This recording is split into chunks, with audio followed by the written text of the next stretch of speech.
ini, saya Alfian dari perwakilan kelompok 2 akan menjelaskan tentang cara penggunaan aplikasi Foursquare. Sebelum kita ke aplikasi Foursquare, kita akan mencari datanya terlebih dahulu di aplikasi Publish or Perish.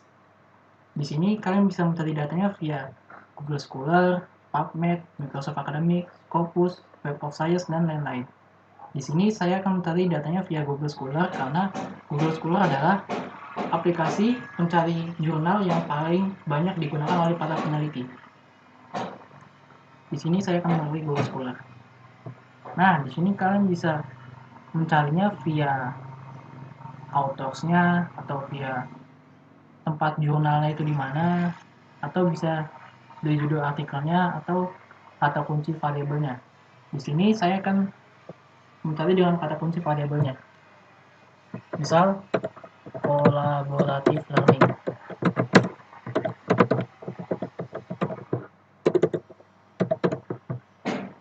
Lalu di sini ada maximum number of result. Di sini tuh maksudnya adalah kalian ingin mendapatkan berapa artikel. Di sini ada 10, 20, 50, 100 sampai 1000. Di sini minimum 10, maksimum 1000. Di sini saya mengambil 50. Lalu di sini ada tahun publikasinya. Kalian bisa menentukan sendiri tahun publikasi itu mau dari 5 tahun ke belakang atau 10 tahun ke belakang atau 15 tahun ke belakang atau bebas lah pokoknya. Di sini saya akan mengambil 5 tahun ke belakang.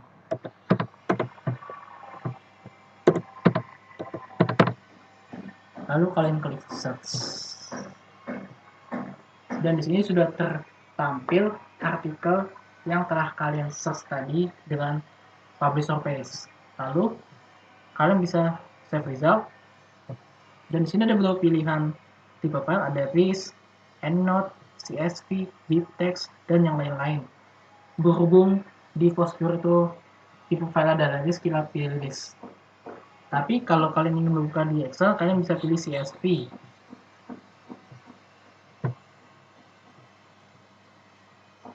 Di sini nama file bebas ya.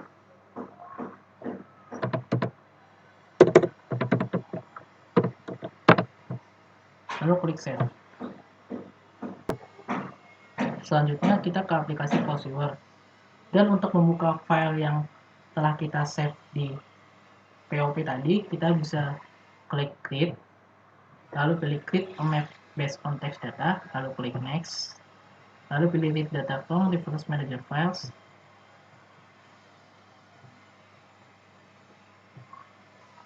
lalu pilih file yang tadi telah kita save, lalu klik OK, klik next. Di sini kalian bisa mencari nih, mau ekstrak itu bagian judul dan abstraknya atau dua-duanya atau judulnya aja atau abstraknya aja. Lalu klik next. Di sini ada dua metode perhitungan, dengan metode perhitungan biner dengan angka 0 dan 1 serta metode penuh. Klik di sini saya memilih full counting. Lalu klik next.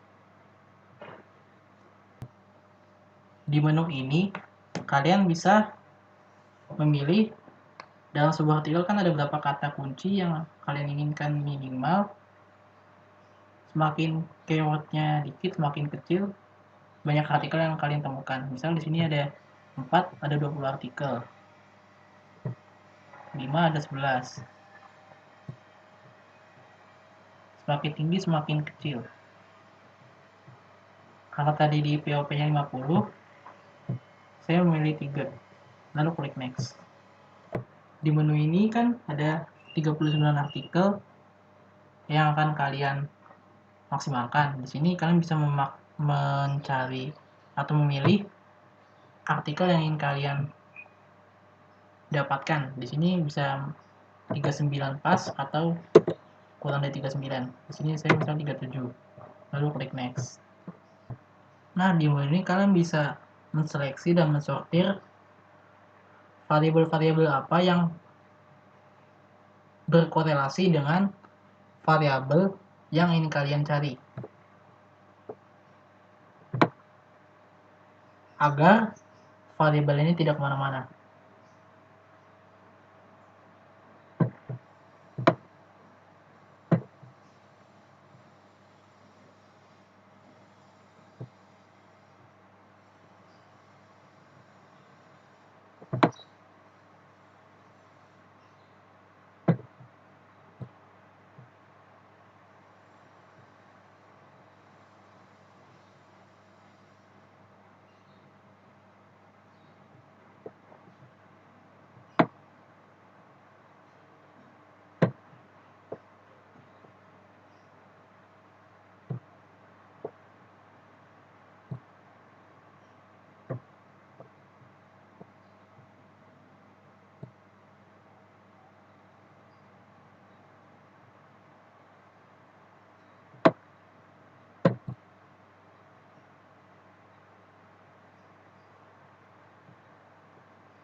Setelah kalian mensortirnya, kalian bisa mengklik finish.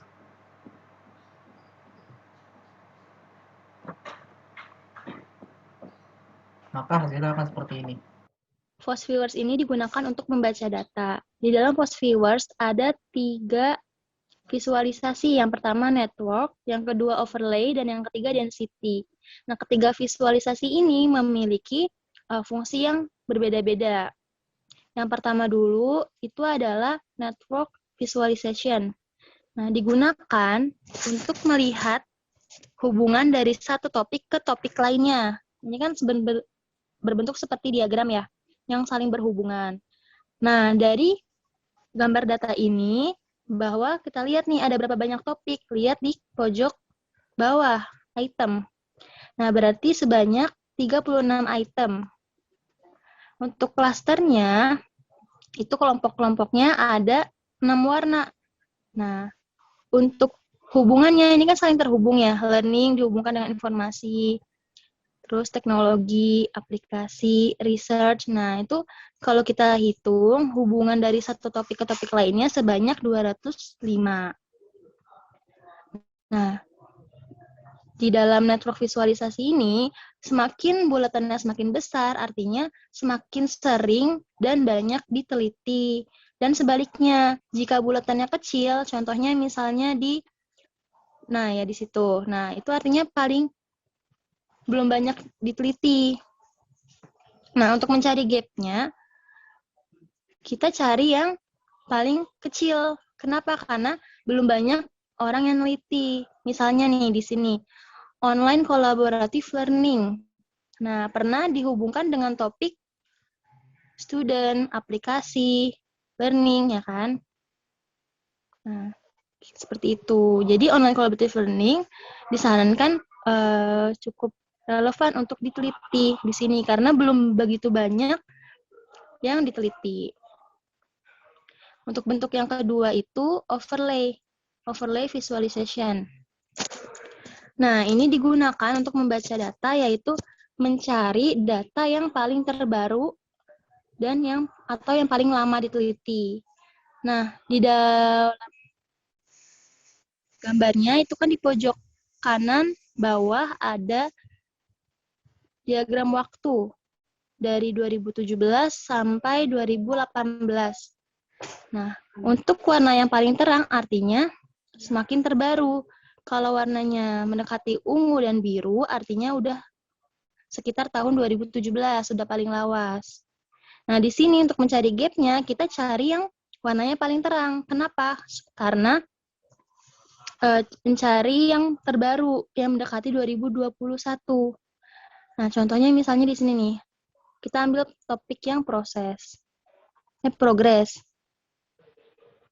Nah, terus di sini kan learning itu warnanya udah mendekati Tosca ya, berarti diteliti dalam kurun waktu 2017-an. Nah, coba kita lihat topik yang online collaborative learning. Nah, itu juga warnanya udah mendekati Tosca ya, berarti udah lumayan lawas diteliti.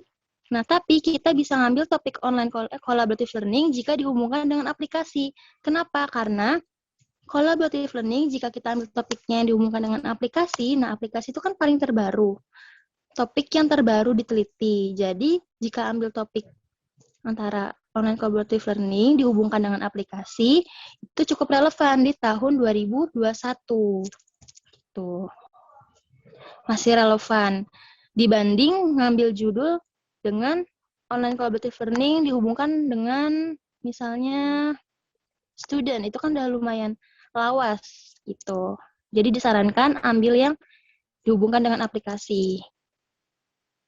Karena penelitiannya masih sekitar tahun 2018. Untuk bentuk yang ketiga itu adalah density visualization. Ini dilihat untuk seberapa banyak artikel itu telah diteliti.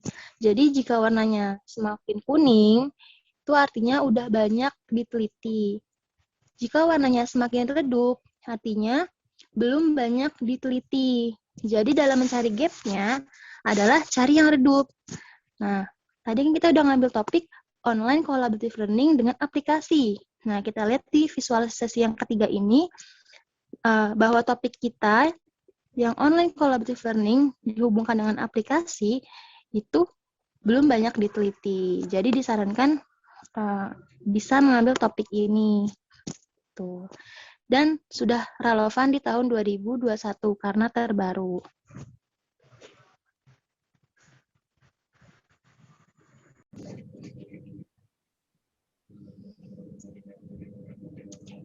Jadi kesimpulannya bahwa jika mengambil topik online collaborative learning di network visualisasi ini, kita bisa saja menghubungkan dengan, coba Ian tolong diklik.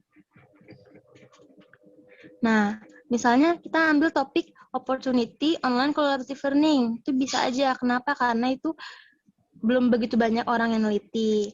Kalau dihubungkan dengan aplikasi pun bisa. Nah, sekarang kita lihat ke visualisasi yang kedua.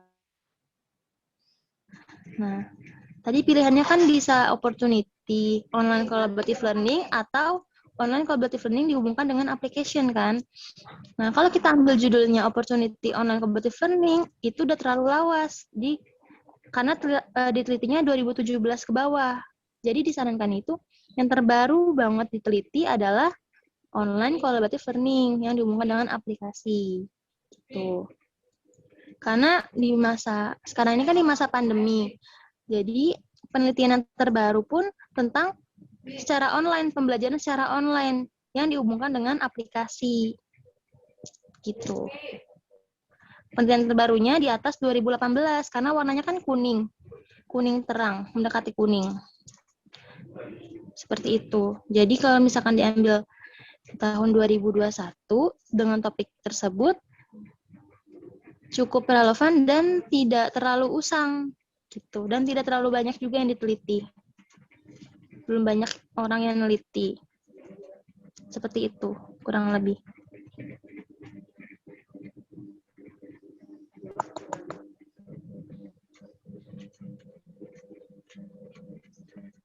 Nah, di sini juga lihat kan, dengan topik online collaborative learning sama aplikasi belum begitu banyak.